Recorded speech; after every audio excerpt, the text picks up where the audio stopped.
wish more people would recognize this, because this is a principle that if somebody can understand this, what I'm about to say right now, somehow, some way, it's going to change your life. And it's this: focus much more on your environment than on treating things externally. Focus more on the internal than the external. What comes first? This is like a debate. Do you fix the environment and you feel like, oh wow, when my biology is thriving, I have built an environment that is, what definition of healthy? Is it disease-free or is it thriving? Because for me, there's no upper limit to health. The health just keeps on getting better. There's so many things that you can improve, and almost like we don't even know. Like as I get healthier, I was like, wow, I didn't know like I can have so much energy, because I've never experienced that almost. I was so used to the mediocre, which I think most people are not even motivated because they're like, I feel okay, as if okay, it's just not. I don't have a diagnosable disease, so I guess I'm healthy. Instead of like, wow, I'm thriving. You start with spirit, and then it's mind, and then it's body. Oh, wow, beautiful. Hi, my name is Aggie, and this is Biohacking Bestie.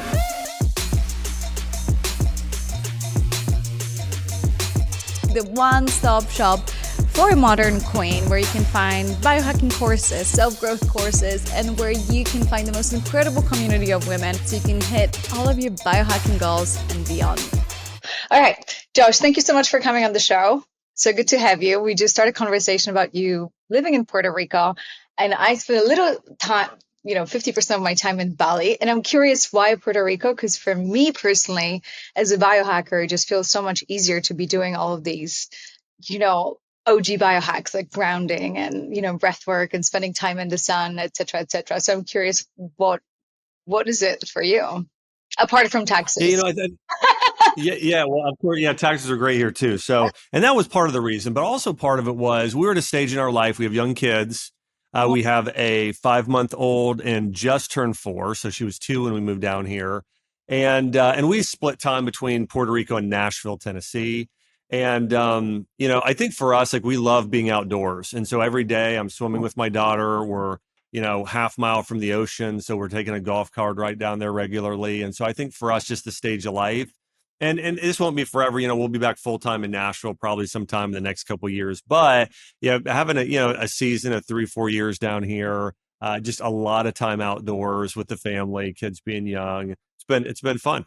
Yeah, it's funny how we think. I don't know if it's FOMO for me that I sometimes feel like I need to be in LA all the time, because yes, you maybe miss out on some opportunities, but then like being in nature, being in the ocean every day, how good is that for your nervous system? It's amazing. Oh yeah, it's so good. I try every morning. My daughter and I this morning, my 4-year-old, we went down to the ocean, looked for shells. I dove in and swam for a couple minutes while she ate, a mango we found on the side of the, driving down, and it was great, and I think there's something about the waves crashing. There's something about nature. There's some of those theta waves. They sort of help calm the nervous system. And, there are, in Japan, they did this where they call it forest bathing, essentially, where they actually do that as a therapy. But there's no doubt that being in nature does something to sort of relieve anxiety, worry, calm the nervous system, help balance out our circadian rhythm, helps us heal, essentially. Yeah. So that's been one of the benefits of being down here. The reason I'm asking this, because I want to dive into your book, but I think the biggest thing for me, and the buzzword of cortisol and resetting your nervous system, it's been really popular these days. And I think what's really interesting when you talk about mindset, I realized that if you don't have the right environment to begin, it feels like you have to put so much energy into your mindset. And a lot of times you might just need better sleep, better diet, and getting a little bit like resetting your nervous system. And all of a sudden, the big things don't become so big anymore, right? Because it's like you take care of the vessel that, the mindset is living in. So I'm just curious, how has living outside or spending more time outside has changed your mindset? Do you live slower? Do you, you wrote a book, you clearly had time, which is amazing. Most people can't even sit down and, commit to such a big project. Well, so a few things. One, you bring up a really good point in terms of our environment. So think about it like this. If we have somebody who's living in a moldy home, okay, and it's making them sick, they can do all the biohacking. They can do ozone IVs. They can do all the Chinese medicine herbs. They can do, even do an air filter, but you're still being exposed on a regular basis. And so, the best thing to do is change your environment. Get an environment of a very clean home where there's no mold and your body is likely, that's probably the best form of medicine you can have. Now, think about our psychology, our life in the same way. Who are the friends you're running around with? Is there peace in your home? Where do you live? What sort of area? So I think the people mostly we spend time with, along with, some of the other things about our environment where we live are really, really important for our mental health, for our spiritual health, and even for our physical health. And I realize this, by the way, I don't want to, my time here in Puerto Rico has not been all sunshine and rainbows, even though we've had a lot of sunshine and rainbows here. I had a spinal infection, didn't walk for a year here the past 3 years. And so it was good for rehabbing, but there have been some things here and there's plenty of challenges here Yeah. too. But it's, but to your point, I do think, I think I wish more people would recognize this, because this is a principle that if somebody can understand this, what I'm about to say right now, somehow, some way, it's going to change your life. And it's this: focus much more on your environment than on treating things externally. Focus more on the internal than the external. I was on a call with someone this morning. She's very well known, and she's struggling with Lyme disease, brain fog, numerous issues. And the way that most medical professionals will treat that is, now, conventionally speaking, it's let's give an antibiotic, okay? And the thing is, I've never seen it work completely, doing the antibiotic. The natural doctors, and it's a very outside-in treatment. We're going to treat the Lyme. Now, I told her on the phone, I said, you know what, my mom and my brother and my sister all have Lyme disease, because we did this years ago, did a test. They all had Lyme, but none of them have any Lyme symptoms.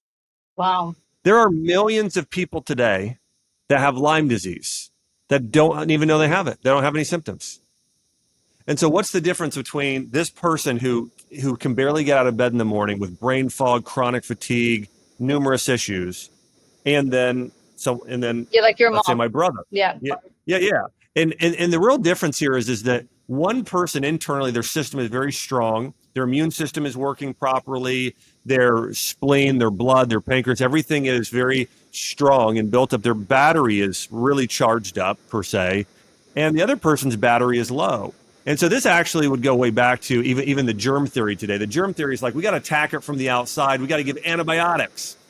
And a natural doctor might say, well, let's treat it with natural antibiotics. Let's do oil of oregano. Let's do, whatever, wormwood. Let's do all kinds of, different, not just silver. Yeah. Yeah, but the problem is that the main component of the reason someone's sick is not the germs. It's that their environment is not good, is that their system is weak. And so Chinese medicine and Ayurveda, when you look at those ancient forms of medicine, their goal is to really strengthen the body up so it can kill off whatever pathogen, bacteria, virus, Lyme, whatever is there. And this is the thing everyone is missing. Now, I think you want to do both in a lot of cases. You want to build things up internally, and you can do some treatment externally. But if people are just treating things externally, there'll just be another virus that comes along, whether it's CMV or Epstein-Barr or mono, something will come along and make someone sick. So I think this is a good sort of philosophical thing in terms of how people are operating their life as well. A lot of times people are trying to treat things from the outside, and mental health disorders is another example. A lot of times mental health disorders, people will take an antidepressant, but it's like, if you don't have a purpose in life and you're not using your gifts and you're focused on yourself and not on others, I don't care how many antidepressants you take, you're never going to be happy. 100. Wow, this is super powerful. I love this conversation, because I have one question about your book, but before I do, actually, let me just ask it right now. What comes first, right? This is like a debate. Do you fix the environment and you feel like, oh, wow, when my biology is thriving, I have built an environment that is, what definition of healthy? Is it disease-free, or is it thriving, right? Because for me, there's no upper limit to health. The health just keeps on getting better. There's so many things that you can improve, and almost like, we don't even know, right? Like, as I get healthier, I was like, wow, I didn't know like I can have so much energy, because I never experienced that almost, right? I was so used to the mediocre, which I think most people are not even motivated, because they're like, oh, well, like, I feel okay, as if okay, it's just not, I don't have a diagnosable disease, so I guess I'm healthy, instead of like, wow, I'm thriving. But the question might, Well, yeah, go yeah. ahead. But no, I was just No, curious. no, you go. Um, you wrote a book this or think this, not that, right? So it's mindset. So what do you think overrides? Obviously, we want to balance both, but do you think mindset should come first? And you feel like with the right mindset, you just approach your biology differently, you take care of yourself very differently. Like your definition of what self-love is very different because that means like, wow, I want to just keep on getting healthier.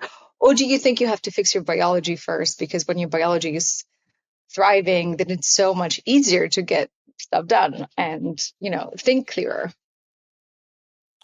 Well, my answer is actually going to be maybe a little bit interesting, and that is you start with spirit, and then it's mind, and then it's body. Oh, wow. Beautiful. And let me explain kind of why I believe this works is that when you go back, like whether you're looking at the ancient Greek philosophers like Socrates, Plato, or Aristotle, or you look at the ancient, Judeo-Christian, Jewish sages or Christian sages such as I don't know, St. Augustine or Thomas Aquinas or Paul, like one of the things you'll see is that uh, they're constantly talking about, and even the writer of Proverbs, Solomon, as a man thinketh in his heart, so is he.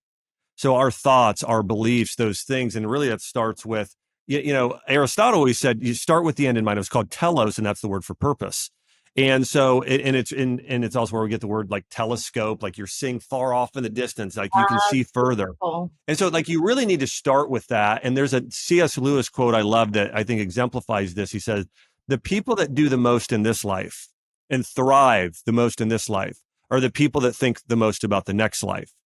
And so if you think about somebody like Mother Teresa or a Martin Luther King Jr. or a Gandhi or a Michelangelo, the artist, I mean, these people were very connected and concerned with the divine. They were very focused on eternity. Today, we live in more of a Western world where we're focused more on material things, materialistic, and but you more on can't science and take more them on with the you. Yeah, individual. yeah. Do what? You can't take them with you once you die. That's it, right? Like that's That's right. like the irony Yeah. of like I'm collecting all these things. I don't know when I'm gonna die, and I can't take them with me anymore. But we still kind of have this idea of ownership of like, oh, it's my car. I'm like, yeah, until you die, and then it's no longer your car. So like, what's the attachment Yeah. there? And even the Greek philosophers that were not per se religious, they recognize that like if I die, my like there's a body there, but there's still I mean, there is a, here's the thing. What's the difference between if I, would die right now versus me right now alive? Like my flesh, everything is the same, except for there's no spirit Yeah. or the spirit is moved on somewhere else. And so my point there, and not to make this, I wasn't planning on making this sort of this, but to answer your question, Just I, so I love I, that you brought that up. It's I so like no one talks about it.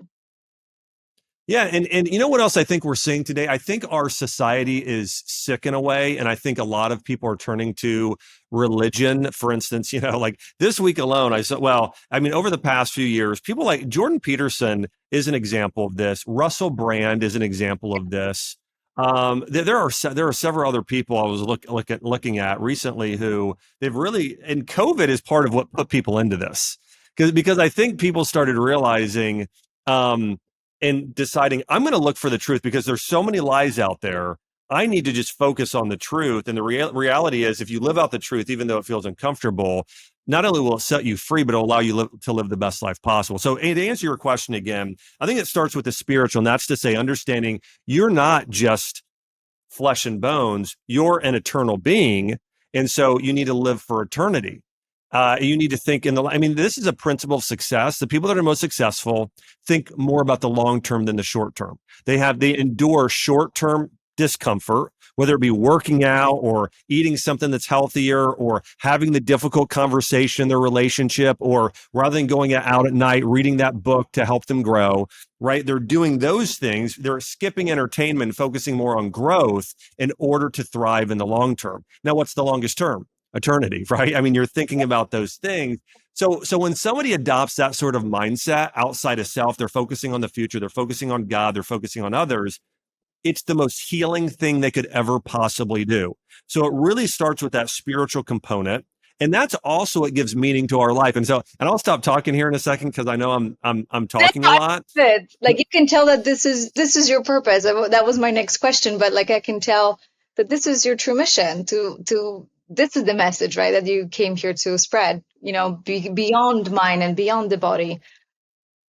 Yeah, exactly. And and I found this. Listen, this is true for myself. Like this transformed me. What I'm sharing right now, it transformed. And I found when I started talking to patients about it, it helped them transform as well because there's healing. And we'll get into the nutrition and diet stuff, and I'd love to do that on this episode. But here's how I think about it too. So like, if the more meaning you attach to your life,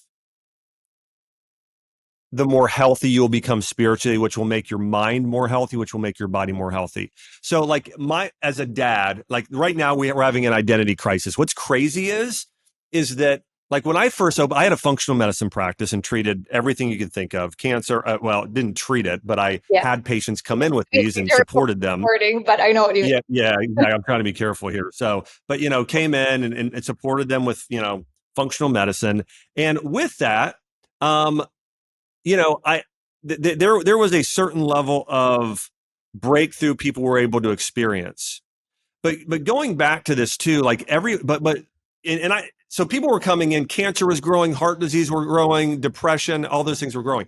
Today, over the past 7 years, by far the conditions that are growing the most are mental health disorders, Mhm. anxiety, depression, identity issues. So lots of those problems we're seeing grow more than ever before.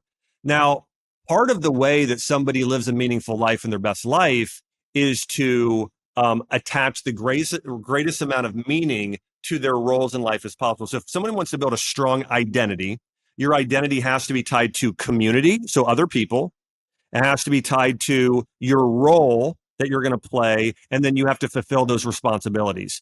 And if you do those things, you're going to live an incredible, amazing life. So if people are watching this and they feel like I'm lost, I haven't found what I'm good at, I have identity confusion. This is the cure. Okay. So let me give you an example as a dad. There are different levels of meaning I could attach to and you'll understand this when I conclude. So as a dad, I could say I'm a dad, and as my role as a dad is to impregnate a woman, and then I'm done. Yeah. By the way, that's happening. That's happening a lot today. If you look at the fatherless epidemic, it's happening a lot, and there's probably nothing more destructive historically to a society than fathers not being there for their family. It causes So many entire studies. societies to crumble. Yeah, there's so many studies when you look at imprisonment and how many of these men grew Yeah. up without a dad. I can't quote the study, but I remember reading about it. Exactly. Yeah, and early teen pregnancy and in all the things you're saying. Yes. Now let's go a step above that though. So that person, that father, they don't understand how significant their role is. They have an identity issue. That's what it is. Is they don't understand how meaningful and transformative and significant it is to be a father. Now let's go a step up. More of a traditional identity. So that's sort of, and that's going to be more, hey, I'm a father, I'm a provider, and I'm a protector. Okay. That's a big step up. I'm providing, I'm protecting, I'm showing up. And so now sometimes it might not be fully emotionally, but hey, I'm providing and protecting. And that's amazing. But there's a step up from there. A father could then say, okay, my identity is as a divine father that's going to live for eternity. My kids are going to live for eternity. The impact I make today is going to impact generations of kids that I won't even meet in the future. And I am called as a father to love my family, to provide and protect, but also to love them, to help my kids grow in their character, to help my kids find their unique gifts and talents and take it to the highest level possible. And I'm going to pour my heart and soul into them in that way. And so if somebody just believes that, I'm a dad if if there's, a pregnancy, or I'm a dad if I provide and protect, that's much better. But again, you can see, like for myself, knowing that that's my role as a dad, that gets me charged up, that gets me energized. In Chinese medicine, that is known when you have that identity, it actually strengthens your digestive system, your immune system, and that also helps strengthen something called qi, which is tied to your purpose. I was gonna say. And so you can see here the cascade effect of, hey, I'm a divine being. and I'm called to do good in the world, and how that affects then your mindset. And that becomes very, very healing to your body as well. So I could go on about other things, but I think generally speaking, that is something a lot of people are missing today. 100%. And it's so interesting. So I have a few things. Number one, even if you're not religious or spiritual, like just having that like mindset of eternity is like really encouraging. Because I know a lot of people grow up with maybe challenging stories, or like they don't really feel like they're religious. But I think there is something beyond religion that you can tap into if that's really your problem. Number two, yeah, I've seen my pets die, and you immediately know when they're dead. Like we are so disconnected from death that Mm-hmm. we don't even understand spirit. Once you see someone pass away in front of you, there's no question that there is spirit. You know, Yep. isn't that incredible that you see that person? The moment my grandma passed away, I was like, oh, that's not her anymore. Like it's her body, but that's not my grandma. Like I can tell that the Yeah. body's there and everything. And so I get goosebumps talking about it, because it's just, once you experience Yeah. that, you don't have to be religious. You're like, well, the spirit is in a different realm. It's not gone. It's, it has moved on from the body. So I think that's like, because we're so disconnected from death, because we shove old people away, we never really see them pass away. So we never really That's right. experience true death. So we just feel like we live in this like Peter Pan's land of everyone's hot and healthy, and then old people disappear, which is very different to what it is in Europe, where who Yes. are everywhere. Like I grew up with my grandparents, with old neighbors that were part of the society. My grandma would come to my birthdays with my friends, and then I come to America and I'm like, I don't think I have seen a person that's over 70 in LA. Like they just like, you know what I mean? It's mad. When you look at countries like America, and I've also heard, I believe, maybe Australia, Canada. I mean, some of the Western countries, it's a very similar thing. And I would say Europe is a step better. But if you go to areas like the Middle East, and it's actually a step better than that, So Yeah. in terms of that sort of familial connection, constantly, and it's a huge deal. And so the things you're saying, I think they're really profound, because if we lose sight of death, there's a verse in Proverbs that says, Lord, teach me to number my days that I may gain a heart of wisdom. It's basically saying, Lord, teach me to understand that I'm close to death. Teach me to know that I might only have 10 years left, so I can be wise. Because you cannot live wisely if you don't have that sort of wisdom and understanding that you were just sharing. Yeah, and it's not my conspiracy theory, but there's so many things that you just mentioned that, like, that's a big part of why people feel like there is no purpose, because it feels like you're gonna live forever, right? It's like plastic surgeries, whatnot. It just feels like, yeah, like Peter Pan's land, right? Like we're all young and Yes. forever, like a eternal summer. Second, my question to you was like, you obviously have a massive purpose, you have a massive mission, and people listening to our conversation will be like, oh, easy for you to say, Josh, because you have like, you're super successful. What would be my purpose if I'm just like a normal folk?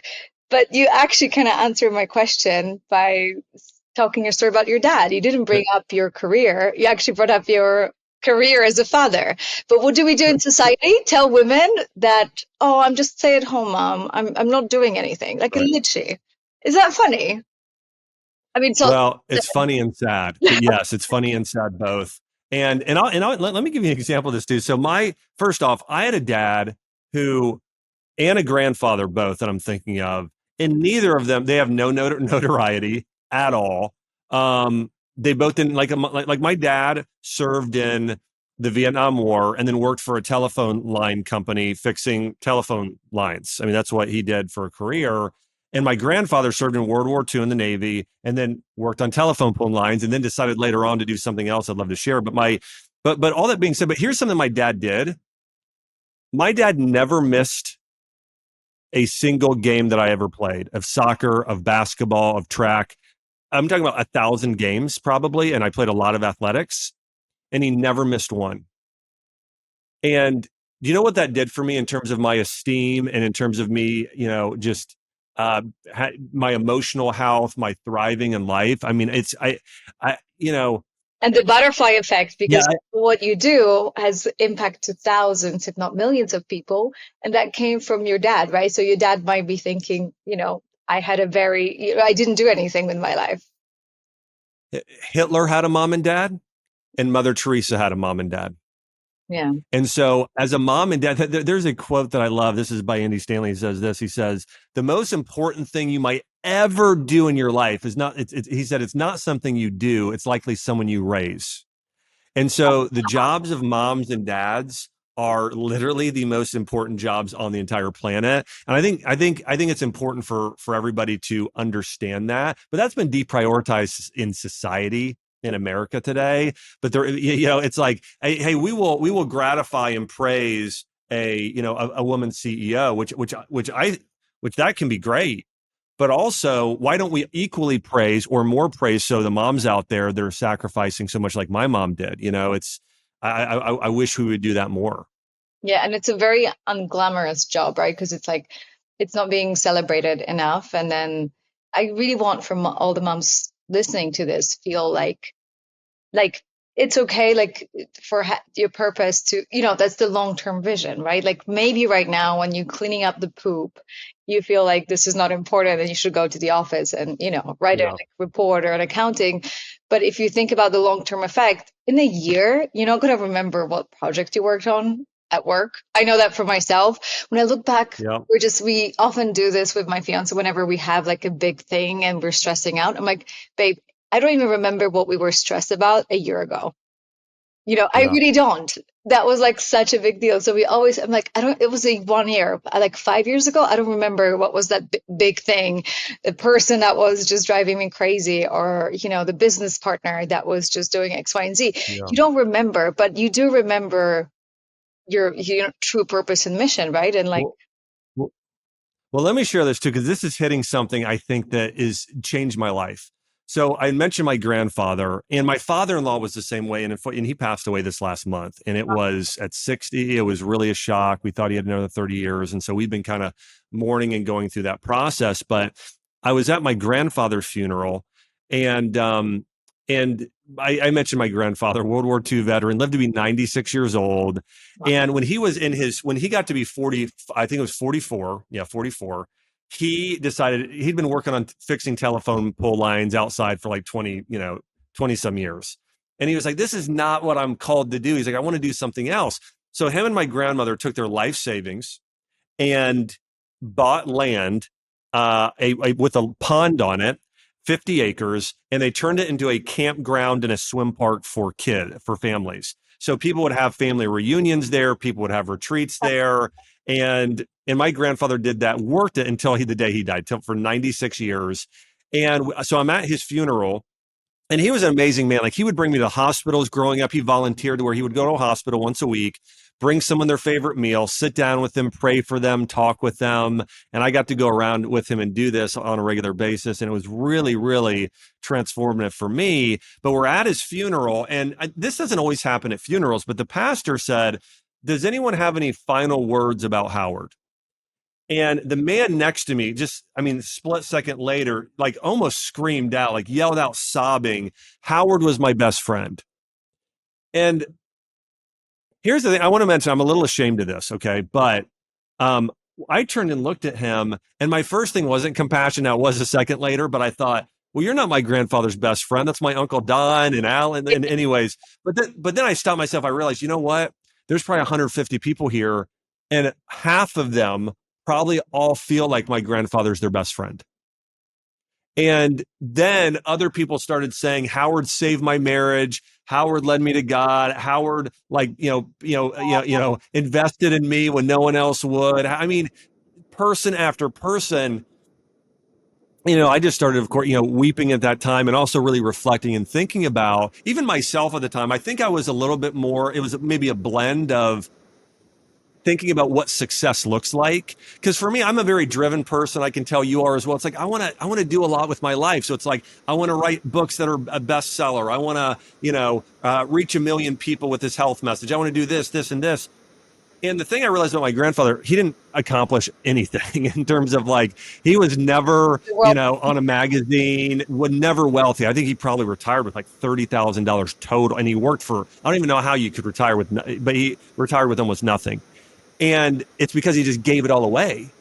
But, I look at his life, and he didn't accomplish much, but he became an incredible person. And so it really made me realize that I'm focusing too much on accomplishing. I need to focus more on becoming. It's like everybody's got a to-do list. People should have a to-be list. Mhm. And it's like my grandfather, it's like being generous, being compassionate, being wise.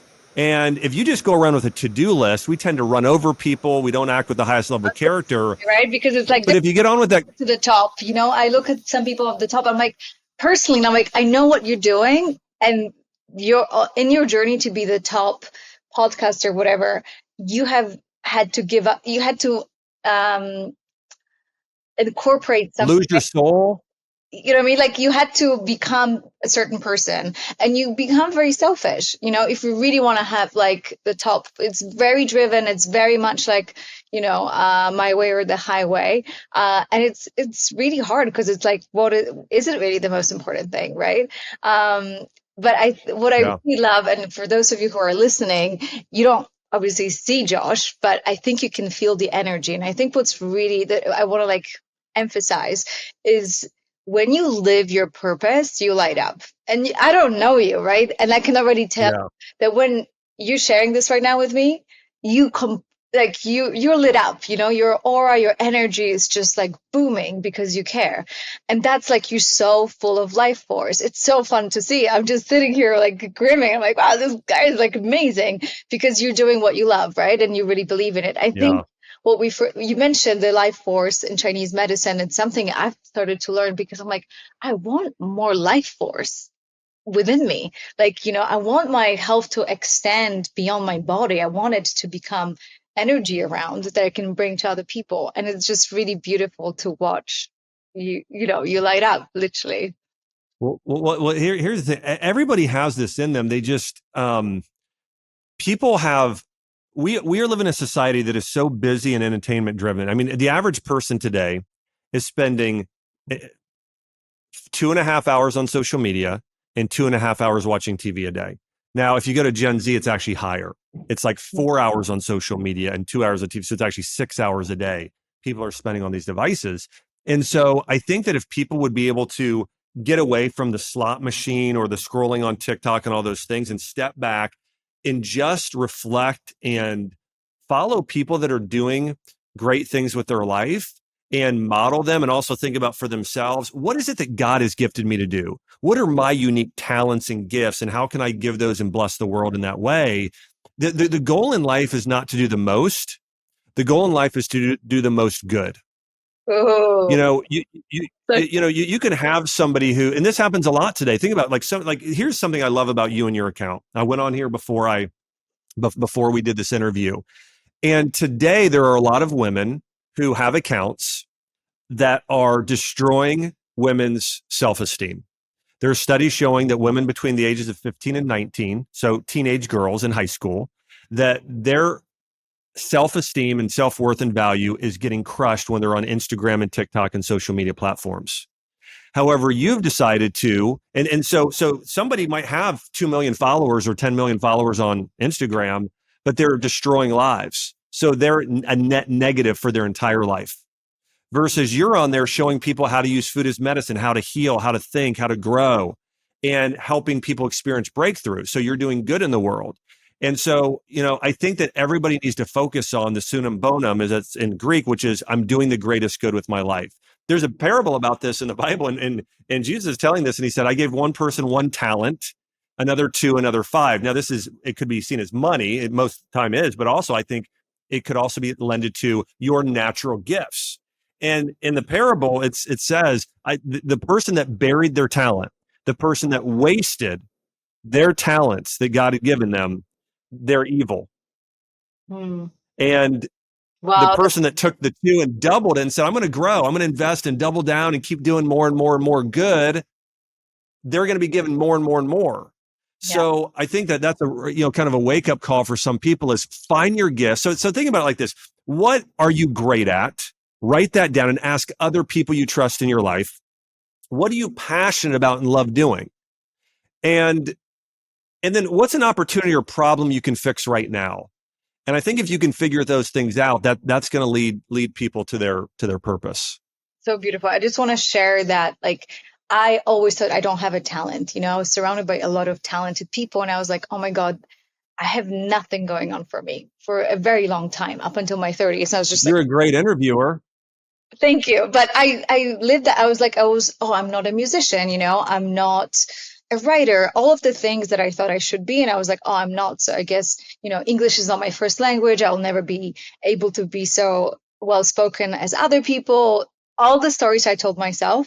But then because I got really sick, discovered biohacking, kind of just like taking my health into my own hands. And I was sharing it on stories, but my whole thing was like, no, no, no. I'm not a doc. I can't teach you. I can't share with you. Go listen to Dave Asprey or go listen to Gary Vaynerchuk. And the girls were like, no, I want to learn. Like, what do you think? Just because I was a girl and I was more relatable. And so for me, I was like, that's not a talent. I'm just, I'm just sharing like that it's possible. And then I send people, okay, listen to the smarter people, but I just want to show you that you can lose inflammation. You can, figure out what's best for your body. And this is my role, like to be the bridge between, because it's a lot of times it's really overwhelming for people to like even listen to a doctor, because it's like, oh my God, I heard the word methylation or mitochondria and I'm already like feel stupid and I'm out, and I was like, wow, I guess my gift is just to get people interested, and then they can explore and they can do, learn from the best people in the industry. But I just want them to feel curious. And if you feel stupid, you're not curious, and you talk about it in the book. So let's just talk about the mindset shift of how easy it is to think that, oh, I'm afraid of failure versus something else. Or yeah, let's talk about it. Think this nor that. Well, yeah. So, yeah, I will say this too, that I think it's important. I think sometimes people think, well, I'm going to just one day just discover what that thing, like it's going to fall in my lap. I think you discover what you're good at by just trying things and failing over and over. And then eventually one sticks and then, and you grow in it. But I think a lot of times people are kind of waiting on the sidelines rather than just diving in and trying things. The best way to know what you're good at is try a lot of things and see what happens. And if people are listening to this in their 20s, like I told my brother-in-law this, who's 26, I said, don't worry about making money in your 20s.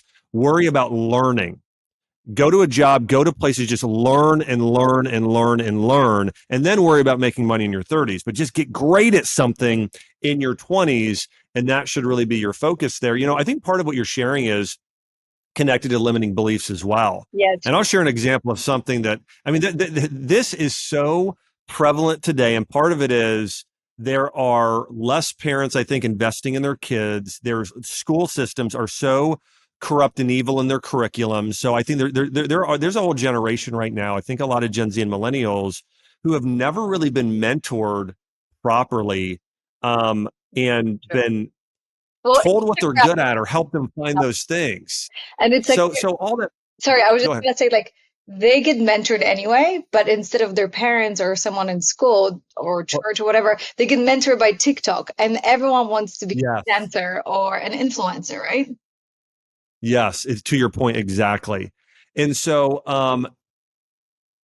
when I was in, and by the everyone is going to resonate with this because everyone has had this moment at some point in their life somehow. When I was a freshman in high school, I was not a good student at all. I had a teacher ask me to stay after class. Her name was Miss Noble. I stayed after class. She says, Josh, what do you want to do when you, after high school? And I said, I want to be a doctor.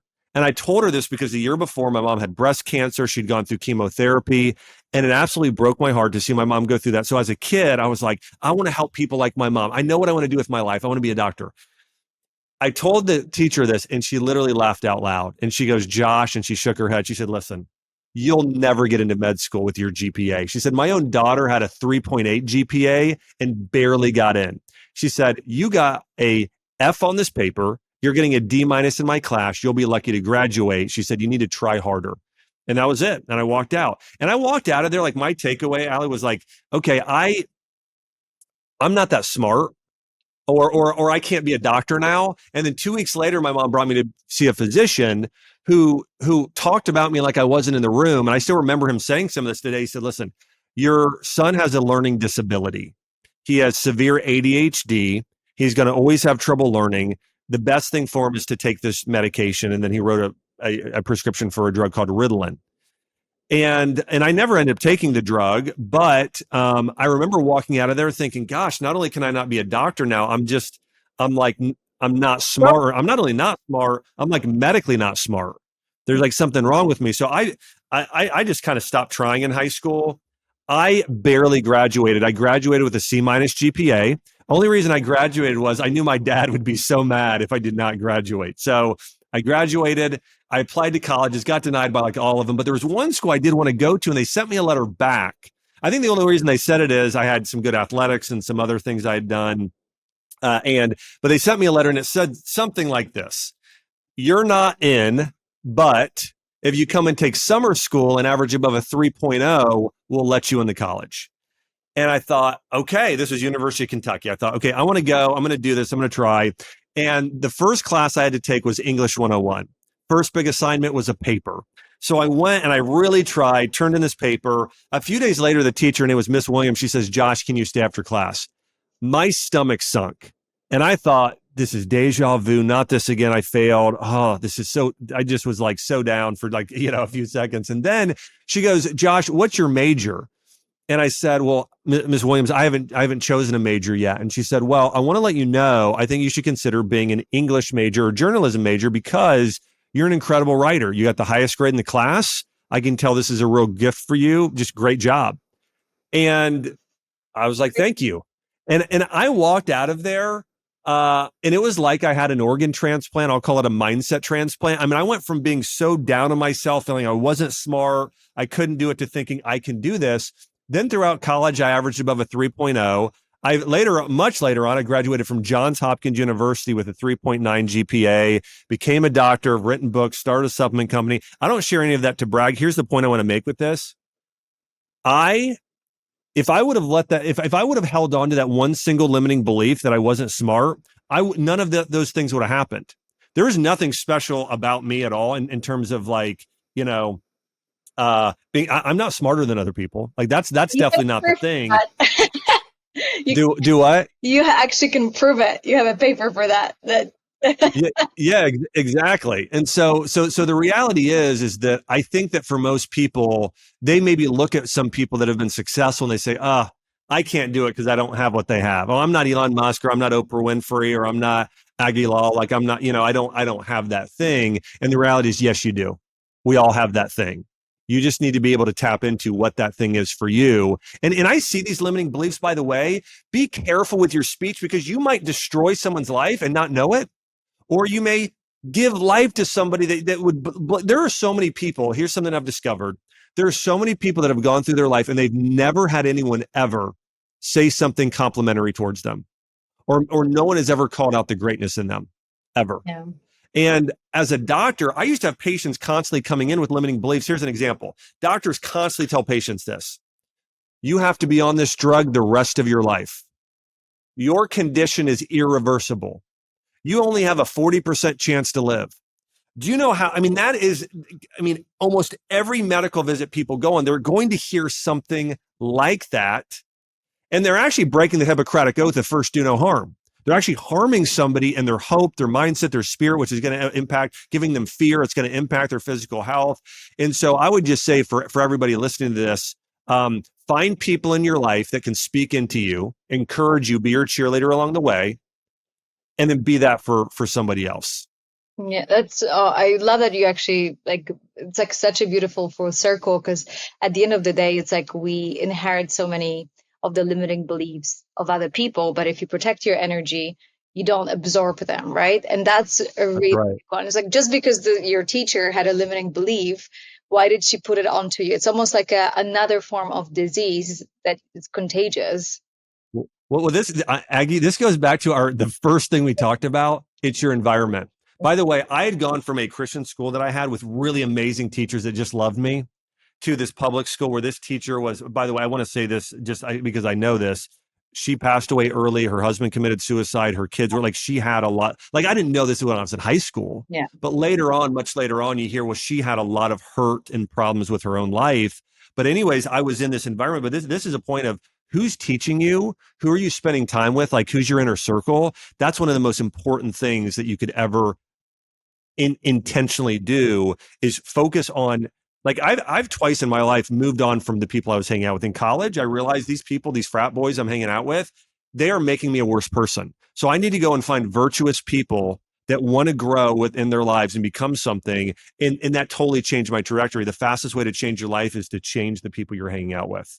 And it's so hard because we are so afraid to spend time alone, right? And there's going to be a moment when you decide, like, well, I really don't resonate with my people, like people that are around me. I feel like they're draining my energy, right? And it's like maybe they stay Yeah. in victim mentality. I have friends like that I just feel like, especially as a coach or someone who's perhaps like inspirational, people treat my friendship as if it's a therapy. And I'm like, no, I'm not your therapist. I'm your friend. I'm sure you can relate as well, that you feel like you Yeah. leave that meeting and you're like, okay, like, it's a lot, it's not my job to like to process all of that with you. And I think it's really hard because we are taught, like we glorify these super long friendships and we feel like a bad person for growing out of certain friendships, right? Like it feels like, oh, you're not a good person because you're leaving those people behind. And I think there's this level of selfishness to know, I'm like, wow, like I wish this person on the past is not a bad person, but I just no longer resonate. And that person is making me sick on so many levels. And I need to learn how to be comfortable being alone. And we hate being alone. What do? TV and social media. And we never get bored and we never want to feel alone because it's uncomfortable, right? So I will stick in Yes. bad friendships because what does it mean? I'm going to have no friends, which means I'm going to be alone, right? And it's scary. Yeah. And a lot of times when you go through those periods, you will have these desert seasons, these valley seasons where you are alone a little bit more. But understand those are periods that you need to go through. They refine us, they make us stronger. They allow us to finally kind of take a breath and see the big picture and see things more clearly. So that's so important for people. But And oh, sorry, I just want to say that it's this idea of alone versus lonely, because to me, lonely feels way worse. yeah, But if you're alone and feel lonely, like why? Like I feel more lonely in friendships that are draining me. yes, that's so insightful. Absolutely. Yeah, when you're with a group of people and your values and your in your sort of mindset is radically different than theirs, you actually feel more lonely and isolated. Yeah, Yeah. it's true. Yeah. Mm. Well, I love that I prepared so many questions. I didn't get to a single one. I'm just so excited to just like, I guess. Well, let's dive into them now. Hey, let's Yeah, go. We can always do rapid you fire if you want to. So yeah, mentioned food that you would love to speak about food. So let's go to that. yeah. Well, first off, my dietary philosophy is very much personalized medicine. Mhm. You know, when I first got in my practice, I started realizing this, and I had some great mentors. But it's like somebody who has cancer versus somebody who has inflammatory bowel disease; those are two very different diets. Like I would never give anybody with inflammatory bowel disease, like IBS, raw food Mhm. ever. Versus somebody with cancer, I probably would. I'd probably do vegetable juices. I might do some salads. You know, I would do some of that, even raw beef liver. So I'd have them do more raw. So I think that's one of the first philosophies people need to understand is you are a unique individual. Just because something worked for your friend does not mean it will work for you. Now, there are certain principles that I think apply to almost everybody, such as eat real food, like eat things that are real. And most people, I think, are now, generally speaking, I think most people are more deficient in protein and essential fatty acids than they are carbohydrates. I think there are certain nutrients that people tend to be more deficient in. I mean, the studies show vitamin D, zinc, choline, magnesium, and certain types of B vitamins aren't converted well. I mean, there are a lot there. But all that being said, I think that the one thing I just want people to understand is if you want to follow the best diet, you need to follow the best diet for you. And I think that comes with a level of self-awareness of listening to your body. I think there are practitioners such as acupuncturists and people that practice more of that personalized nutrition who can help you tap into that, what's best for you. But anyways, in terms of food, I think that's important for people to recognize that yeah, you're a unique individual. Because I know people that have helped heal themselves on a carnivore diet, and I've known people that have healed themselves on a vegan diet. And I don't think that either diet, though, is ideal long term for anybody. Yes. And I think But that I think in the short term, it can be great. And so my journey, I was vegan for 8 years because I was like, oh, if I'm a good person, that means I cannot eat meat because, good people don't eat meat. And as I was getting more and more sick, I realized that I really crave meat, but, I adopted that identity of a vegan, and everyone who eats meat is a bad person. So I got myself really, really sick. And so my journey to start eating meat back again was actually Western price and beef liver. So I love that you mentioned it. Yes. Yeah. Because I was like, oh, interesting. Like it just felt like really true what he was sharing. And I was like, wow, I am not a good citizen if I'm constantly sick. I can't bring any goodness in this world because all I think about is managing disease. So I was like, I'll just have the beef liver. And then it grew into, for me personally, vegan diet's not great. Full like doesn't mean that I don't eat vegetables. It's just not something that I thrive on. And yeah, because obviously ancient nutrition, I love that you probably what do you think that we're missing in today's world versus what the ancient nutrition was? Well, if you look statistically, we're definitely missing a lot of. There's a couple ways I could go about this. One, I think we're missing a lot of nutrients. Mhm. I mean that's first and foremost. A lot of that has to do with our farming methods. I mean, our farming methods are where we're planting annual crops, and the way we. So what happens is um, when you look at the Garden of Eden at the beginning of time, Mhm. and if you look at the most nutrient dense foods, they're called perennial plants. They just naturally grow every year. An apple tree, every year it's growing apples. A berry bush, every year it's growing berries. Okay. So there's those foods, those berries and certain types of vegetables and fruits and things like that, nuts. Those things are naturally growing as perennials. Things like corn and soybeans and wheat and a lot of grains, those are things you have to grow every year. Then you need to dig them up and then replant. Well, every time you have to replant them, you're releasing carbon in the environment, hurting the environment, and you're also pulling nutrients out of the soil. So next time you go and eat that food, there's less nutrients there.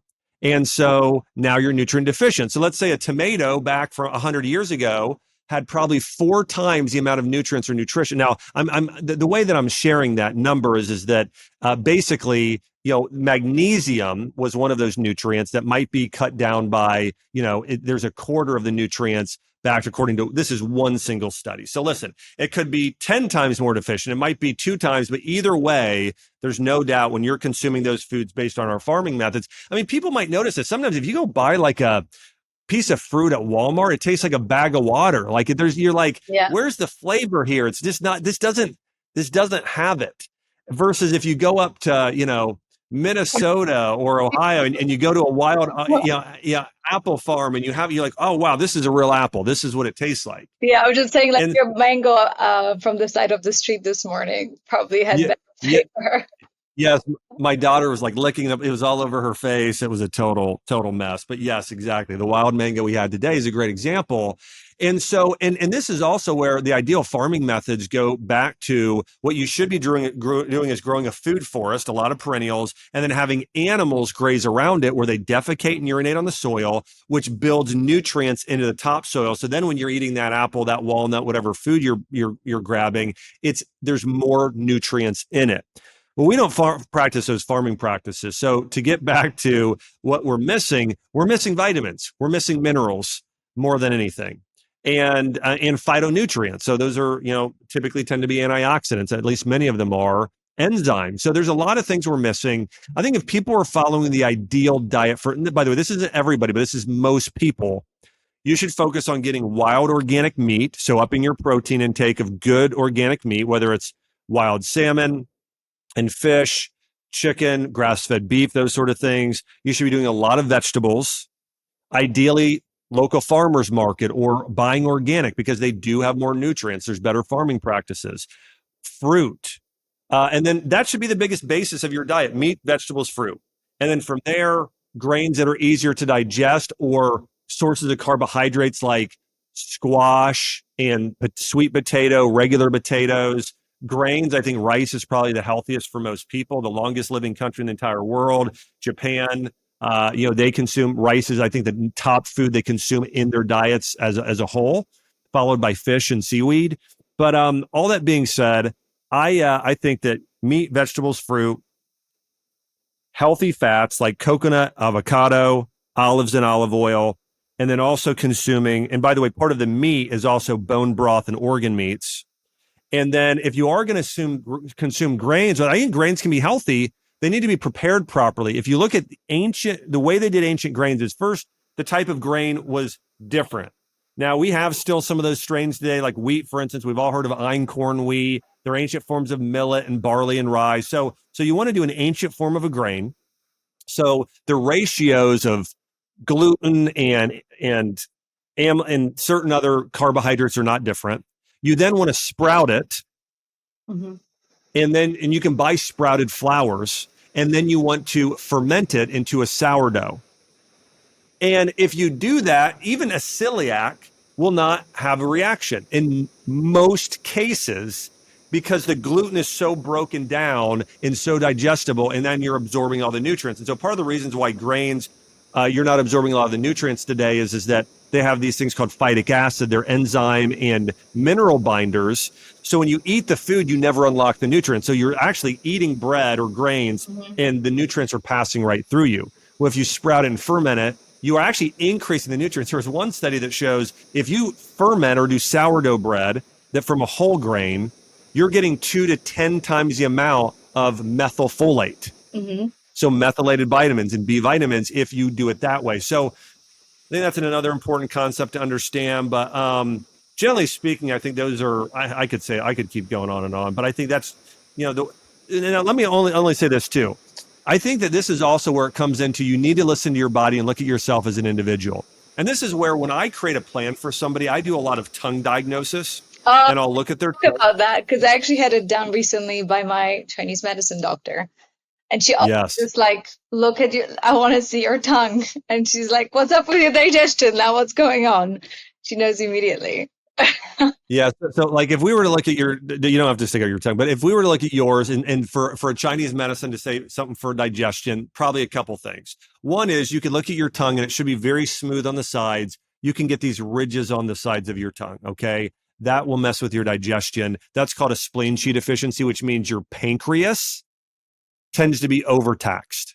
Mm-hmm. You could also have a white coating on your tongue. What does it mean if pancreas, working too hard? Because most people don't even know they have a pancreas, or they heard it once or twice. Yeah. So your pancreas, it means you're eating too much sugar, or you've got way too much stress. Mm-hmm. Stress or sugar. Those are the two things almost predominantly that are going to cause. No, it's super helpful. Like I only in my journey, I was like, oh, there's something called liver, and no one ever talks about my bile or liver. And like a lot of times it's so connected to our digestion and no one ever mentions this. They're like, oh, you have low digestive enzyme and you've something wrong with your stomach instead of ever mentioning liver or bile. Yeah, well, these organs are all connected. Your liver, helps produce it. So is your gallbladder. Gallbladder predominantly stores bile, but this is breaking down all your fat. And if you're not breaking down the fat, you're not absorbing fat-soluble vitamins and minerals, including vitamin D, vitamin A, vitamin E, vitamin K. I mean, it's obviously really important. So yeah, the whole thing is connected. But this is where I think once focus on those foods I shared, and then you need to look at what you need as an individual. This is where, again, seeing a Chinese medicine doctor and acupuncturist could tell you your pattern and what's going on internally in your body pretty easily. And there are really simple signs for most people. Again, ridges on the side of your tongue, that tends to be liver or pancreas. So that's digestion. Mm-hmm. White coating means there's too much dampness in your body, or candida. So you need to really help dry out. You got to dry out, get rid of all the mucus and phlegm. You might not notice it, but it's there in your system. And so bitter herbs help with that. Aduki beans, miso, but it's a lot of bitter food. Celery, like these help eliminate phlegm and dampness. Now, if you're going through menopause and you're a woman, you tend to get too dry, not too damp. So then you want to be doing actually organic fermented soy products like natto. You want to be doing flax seeds. You want to be doing yogurt. You want to be doing egg yolks. These all help bring moisture to your body. Mm-hmm. And so, again, I think diet needs to be highly personalized for most people. Let me give you an example here. Sorry, I'm just kind of going on, and I'll wrap it up in a minute. But, I want to explain this too. when most people go to see a doctor for hypothyroidism, and by the way, my biggest shocker when I opened a functional medicine practice was how almost every woman had a thyroid issue. Yeah. I mean, when I was coming out of school, nobody told me that. Every woman you're going to see is going to have a thyroid problem. And it's true. I mean, it's so prevalent, but we're not treating it the right way today. Most of the time, they go into a doctor like, hey, you just got to get on Synthroid. By the way, birth control contributes to hypothyroidism. Hypo, so your thyroid is slow, so you're gonna feel you're gonna put on weight easily, and you're gonna, you can even be in calorie restriction and still put on weight. That's why it drives me crazy when people are like, just get into calorie restriction or like, deficit and you lose weight. I'm like, no, if you have thyroid issues, you probably won't lose weight, you know? That's right. So yeah, you're going to gain weight more easily. Your hair is can start to thin, Mhm. can contribute to infertility. And also your just energy isn't as high as it should be. Yeah. So those are some things along hypothyroid. And then some people that are more natural, they might say, well, let's take a few of these vitamins, minerals, let's get gluten free. But really in Chinese medicine, hypothyroid is known as a qi and yang deficiency. Here's what that means. It means your body's battery is too low. So like your adrenal glands are too low. And it also means that your body doesn't have enough things that are warming, giving it warmth. For the most part, that's what it means. And so you want to be able to support your body with those things. So ashwagandha, the reason why that's the probably most prescribed herb in Ayurveda is that it's a qi and yang booster. It does both of those things as an herb. Now you need more than that alone to heal hypothyroidism, but you're on the right track if you're doing something like that. So people with hypothyroid, I see them eating like a lot of salads sometimes. They'll even be doing vegetable juices. No, no, no. You want to be doing a lot of soups, a lot of sweet potatoes, a lot of beef, a lot of warming. Think about Thanksgiving, a lot of warming foods, bringing warmth and energy to your body. And then you want to be doing ashwagandha, fenugreek, rhodiola, cordyceps mushrooms, a methylated B vitamin, doing infrared sauna, bringing heat to your body, probably not doing cold plunge. Or if you're doing it just once a week, not every day. So those things will start to restore the thyroid. I also love glandulars. I think that if you've got, for instance, any sort of health issue, doing organs and glands, now I like eating the food, but most people won't do it. Yeah. So doing it in a capsule or a tablet is phenomenal for people. Yeah, I do the capsule. I'm like, whenever I tell myself I want to eat it, it's kind of like have it once, it's sitting in the fridge. I'm like, you know what? Pill is good enough if I can just, yeah. I'm like, at least I have it every day, So I think it's important, but I loved everything. I'm like obsessed with you. And so you need to come back whenever you have a moment because I still needed to ask you all the questions that I prepared. But I just really, really love that you touch on so many things. Like women are being told, same with me, I was told that my thyroid is slow and I got the medication. I was like, this is what you have to take for the rest of your life, because it's slow. And then I went to Chinese medicine doctor and she checked my pulse and she's like, oh yeah, we need to work on your blood. You need more life force qi. And that's probably why everything's not working properly. So we went through like, okay, cool. We're going to do beef beef liver and all the organs. Perfect. And nothing raw as well. She was like, especially breakfast. And, a lot of times people have like cold smoothies for breakfast. And I'm like, oh. It's like ice cold smoothie. Were you able to get off the medication? Yeah. And it's like, I don't even, the transition was so smooth. I don't even feel the difference. This is why I'm a huge fan of acupuncture, huge fan. And if you can do acupuncture combined with the dietary and the supplements and that stuff all together, there's hardly a condition that's not irreversible. So that's the reality. My story of acupuncture is when I had all of these issues and she put needles in my stomach. So for a lot of people, at least for me, for the longest time, I thought acupuncture is like, oh, your back hurts and they put on your back and kind of like, I didn't really understand that they can put the needles anywhere. And she put 3 needles and she's like, your energy is flowing the wrong way. And so she put the needles and I immediately got dizzy. I was like, oh, whoa, so overwhelming. And then she put a needle in my foot. I'm like, I'm going to ground you. And I'm like, oh. He's like, okay. And now you go to sleep. Bang. And I'm like, okay. I woke up 45 minutes later. It's incredible. Like once you experience like a really good acupuncturist, you're like, whoa, massive respect, Yeah. that they can diagnose it just without 400 medical tests that are taking, 5 months to get results for, I'm exaggerating, but like it was a 5-minute conversation. Okay, my tongue, checking my pulse, all the things that a lot of times it's being so easily overlooked. Absolutely. Yeah, that's amazing. I'd encourage more people. You got to find a good one though. That's the thing. You got to find somebody who really knows their stuff. But if you find a good acupuncturist and you start seeing them on a regular basis, along with doing some of the stuff, you're going to heal. Yeah, and Yeah. I think just to wrap it up, I think what I really love about you is that you marry both. There's people that either go all natural acupuncture or Ayurveda, and there are people that are like, oh, science, biohacking. I'm like, no, but can we just marry them both? Like, you Yes. need to. What a privilege not having to, have to choose. Like, you can, for every day for the maintenance, I would focus on like the Eastern practices, but there's so many beautiful technologies that we can use now that help us just go back to normal, like, so yeah, like you said, sauna. Absolutely agree. In the sun, but sometimes sauna is just like more practical when you live in a city. Yep. Yep. 100%. Josh, thank you so much. Let's tell people where they can find your book and where they can find you. Yeah. The book is called Think This, Not That. And we didn't even get it, by the way, next time. And I want to have you on my podcast. So I'm going to have my team email you and have you on. I didn't even share my story of not walking for a year, how I, everything I did from hyperbaric chamber, other things to help me heal and get back. But the book's called Think This, Not That. And it's in bookstores nationwide. Hit the New York Times bestseller list the first week. Wow. And yeah. And so if you go to, just go Amazon, such an easy place to get it. This is the first audio. I did the voiceover for the audiobook, if you like audiobooks as well. And then my handle on socials at Dr. Josh Axe.